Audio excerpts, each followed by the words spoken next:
Are INFJs particularly disciplined individuals? That's the question that a viewer asked. I think it was CL Strife. Hello, CL. Interesting question, which deserves a clear answer. Is there a clear answer? I think there is a kind of clear answer to this question.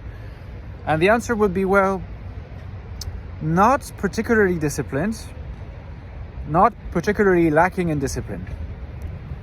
Discipline in MBTI terms is quite correlated with the possession and proficiency in the FE function or JE function in general, so FE or TE. In other words, the more you use proficiently and regularly, the more you default towards JE, whether it be in the form of extroverted feeling, extroverted feeling, FE, or extroverted thinking, TE, the more likely you are to be a fairly disciplined individual. What you have to understand is a disciplined individual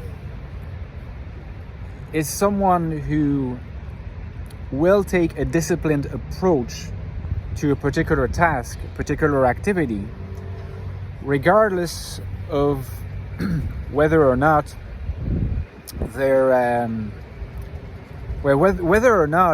the activity or the task in question is something that they feel passionate about, or at least really interested in. So you could totally have an INFJ, including a solipsistic INFJ, by the way, even though they are deficient in many ways in JE and FE, who comes across as very disciplined because they are constantly working on something that they're very interested in, namely something that has to do with the expression of their NI world, okay? But it's very restrictive in a way. That is to say that all you can see is this thing they're doing, and so they do come across as disciplined.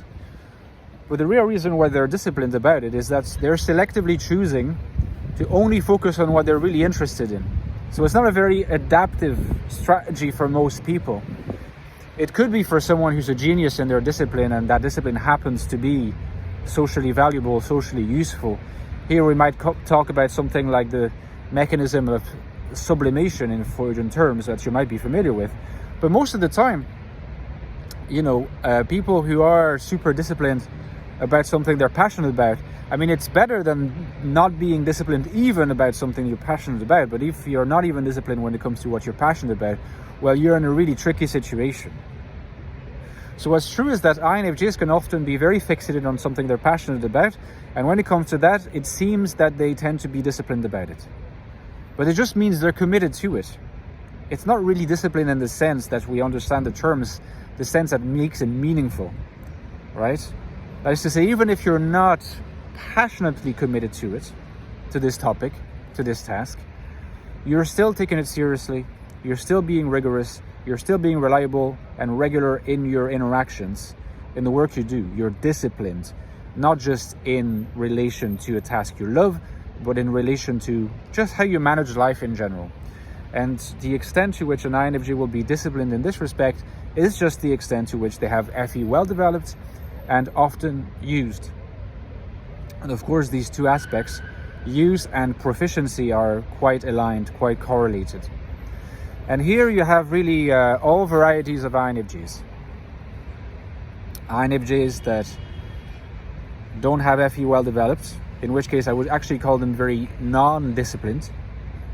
So that would include all solipsistic INFJs, according to my definition. It would concern some secure INFJs who are pretty happy with themselves the way they are, but,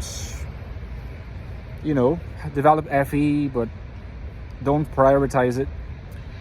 So I think a lot of secure INFJs, also called spiritual INFJs, will be kind of, neither very disciplined nor completely indisciplined. And when it comes to the spiritualized INFJs, I'm tempted to say that they are likely to show more discipline because the very fact of having gone through other stages of adaptive submission, also called compliance, possibly solipsism as well, having gone through these different stages, means in a sense that they have a lot of self-discipline, at least to begin with. Because if they didn't possess that kind of self-discipline, they wouldn't really have gone through these different stages. They wouldn't have transcended themselves. So there is already there a germ of a potential for discipline, which I think is exacerbated once they discover they have this power to project their NI world into external reality and make something out of it. I think there is something kind of really exciting and exhilarating about the transcendence of severance, right? In some sense, more so than an individual who doesn't really experience severance in the first place, like a secure INFJ, because for them that's just the normality, that's the normal way of things. Often, interestingly enough, the compliant INFJ will be the most disciplined, because they're all about FE, right? They're all about introjecting norms of the society around them, and since our societies tend to value discipline, well, the compliant INFJ, the adaptive submissive INFJ, will introject the valuation of discipline and take it as a, as one of their arsenal of various coping mechanisms, adaptive mechanisms. It's adaptively useful to be disciplined, so it will tend to be prioritized by these INFJs. Again, sometimes at the expense of the focus on their NI, which does not always correlate with a very, very rigorous discipline in all respects. Sometimes you have to let loose, and that's the way of NI growth particularly. Okay, so let me know in the comments what you thought about this video, guys. If you enjoyed it, give me a like. Don't forget that I have written 2 books on the INFJs. I touch on questions of discipline, self-discipline, transcendence, and many other topics in more depth, of course, than anywhere in my videos. The latest book is called The Infinite Soul, INFJ Life in the Modern World. How to lead an authentic INFJ life, really true to your subjectivity, to your individuality, to your NI world, whilst finding happiness, purpose, and value in this world, which often INFJs consider hostile, as we know. This is my latest book. Check out the link below if you want to have a look at it and perhaps purchase it. I recommend you do if you're interested in INFJs, as well as its prequel. It goes very well with the other book, by the way, The Infinite Soul, and the prequel, The Ecstatic Soul, a new look at the INFJ personality, which is an in-depth research study of the INFJ mind, INFJ consciousness. What is it like to be an INFJ? What is it like to think like an INFJ? If you want to know more about this is the absolute book to get, okay?